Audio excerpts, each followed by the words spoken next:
या खुदा तूने अपने दर बुलाया, मैं तो इस काबिल न था। أعوذ بالله من الشيطان الرجيم. بسم الله الرحمن الرحيم. فلما فصل طالوت بالجنود قال إن الله مبتليكم بنهر، فمن شرب منه فليس مني، ومن لم يطعمه فإنه مني إلا من اغترف غرفة بيده، فشربوا منه إلا قليلا منهم. فلما جاوزه هو والذين آمنوا معه قالوا لا طاقة لنا اليوم بجالوت وجنوده.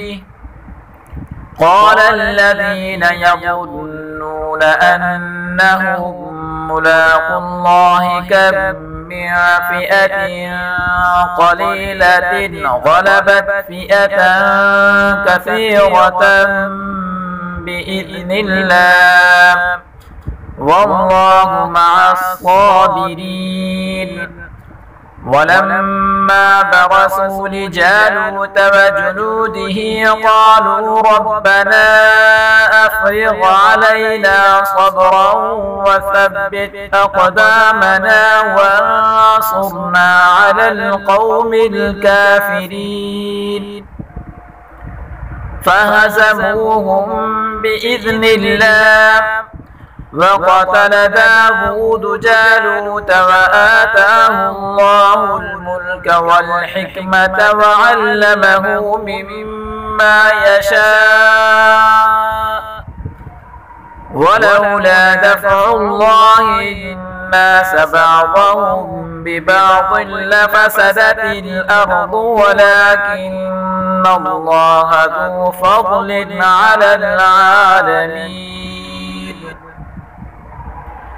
تلك آيات الله نتلوها عليك بالحق، وإنك لمن المرسلين. تلك الرسل فضلنا بعضهم على بعض، منهم من كلم الله ورفع بعضهم درجات، وآتينا عيسى ابن مريم البينات وأيدناه بروح القدس، ولو شاء الله ما اقتتل الذين من بعدهم من بعد ما جاءتهم البينات